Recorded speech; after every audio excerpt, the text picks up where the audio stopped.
desert was burning under the midday sun, a vast wasteland of rock and dust stretching in every direction. Below, an armored convoy crawled along a winding dirt road, each vehicle coated with a thick layer of sand. Their mission was critical, escorting vital supplies to a remote forward operating base that had been under siege for days. The men inside the vehicles were tense, every pair of eyes scanning the barren ridgelines. They knew the risk. Insurgent activity had increased over the last week, and intelligence suggested an ambush was inevitable. Still, orders were orders. The convoy pushed forward. The silence shattered in an instant. A thunderous explosion ripped through the air as an IED detonated under the lead vehicle. The ground shook violently, and dust engulfed the road. Before the men could react, a rain of gunfire erupted from the cliffs above.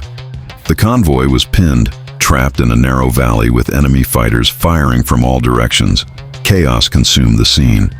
Soldiers scrambled for cover, firing back with rifles and mounted machine guns. The air buzzed with the whistle of incoming rounds.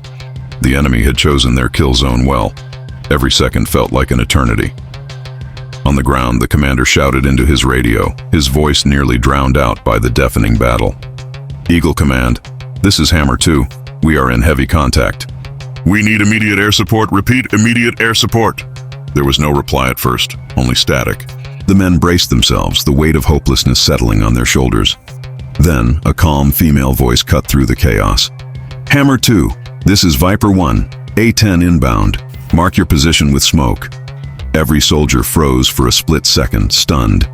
It wasn't the usual voice they heard in such moments. It wasn't one of the veteran male pilots they had grown accustomed to. This was different, but there was no time for surprise. The ground commander quickly popped purple smoke to mark their location.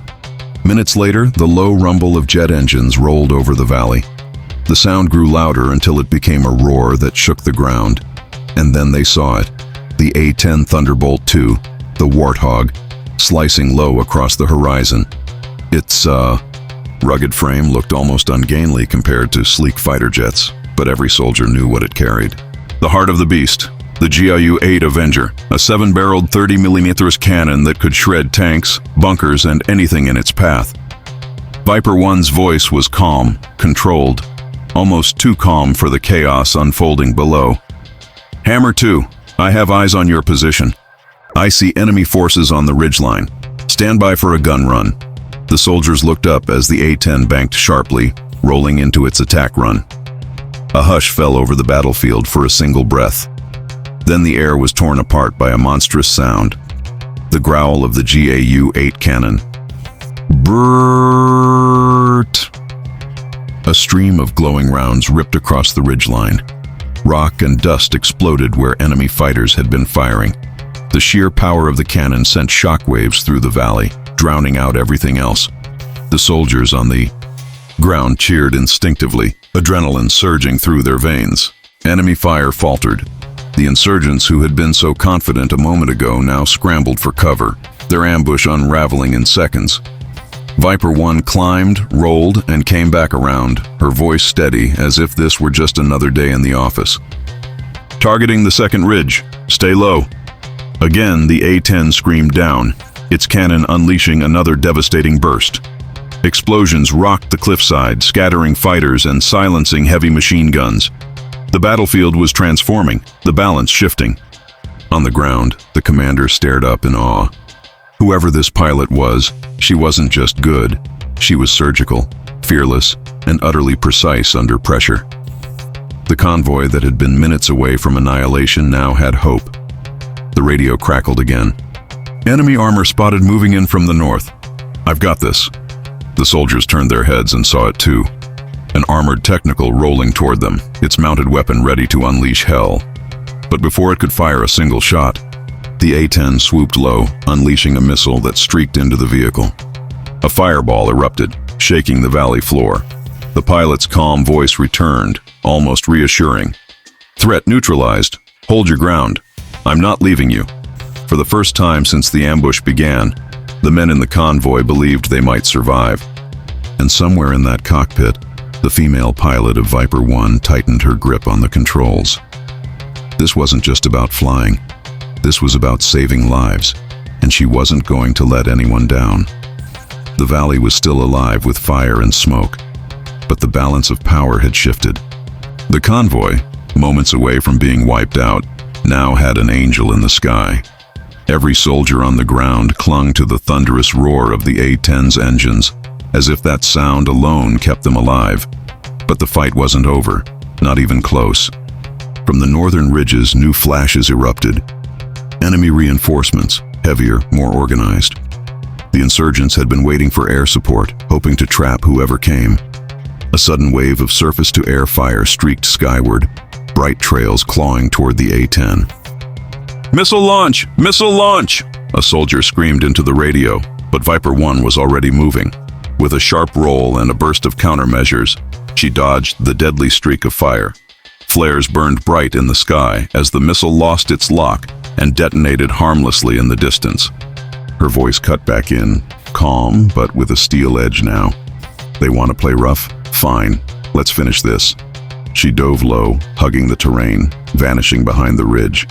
The enemy thought she had disengaged. Soldiers on the ground held their breath. And then, she came back, screaming over the ridge like a hawk swooping on its prey.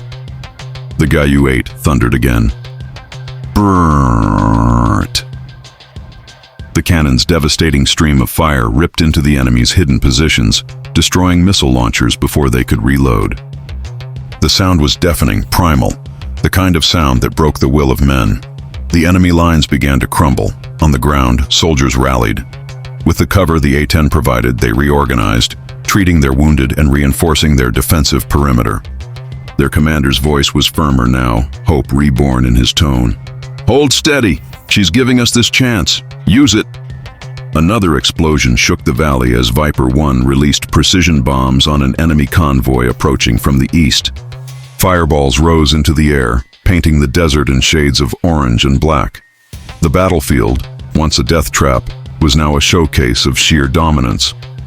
Inside her cockpit, the pilot's eyes stayed sharp. Sweat trickled down her face, but her hands never trembled. This wasn't about glory. This wasn't about proving herself.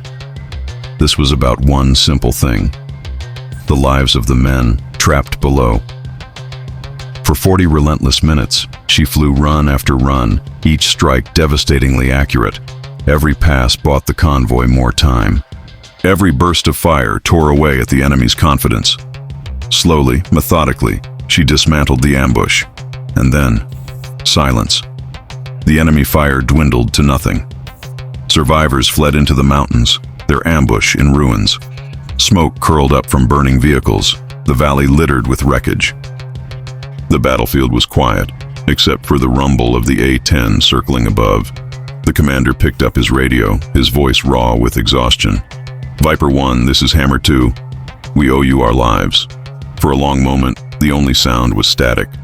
Then came her voice, softer now, almost humble. "Just doing my job, sir. Glad I could help." The soldiers below cheered, their relief exploding into raw emotion. Hardened men, covered in dust and blood, looked to the sky with tears in their eyes. When the convoy finally limped into the forward base, the story of the mission had already spread. The men couldn't stop talking about the pilot, the one who never broke, who never flinched, who fought for them like a guardian from above. At the base airstrip they gathered when her A-10 finally landed. The engines roared to a stop, the cockpit opened, and out climbed a figure that stunned many who saw her for the first time. She wasn't towering. She wasn't imposing. Just a woman in a flight suit, helmet under her arm, her face streaked with sweat and dust. She looked ordinary, but to them, she was extraordinary. The base commander, a man who had served decades in uniform, stepped forward. He locked eyes with her, then raised his hand in a crisp salute. "On behalf of every soldier you saved today, we salute you." The men followed one by one until the airstrip was filled with raised hands and bowed heads. For a moment, the pilot hesitated, almost overwhelmed. Then she returned the salute, standing tall in the glow of the setting sun. That day, the battlefield learned something new. Courage didn't have a face, or a gender, or a reputation. Courage was action. And in her A-10, she had proved it beyond question. And from that day forward, whenever soldiers heard the unmistakable growl of the Warthog's cannon, they remembered her. The pilot who came when hope was fading. The pilot who refused to leave them behind. The pilot who saved the mission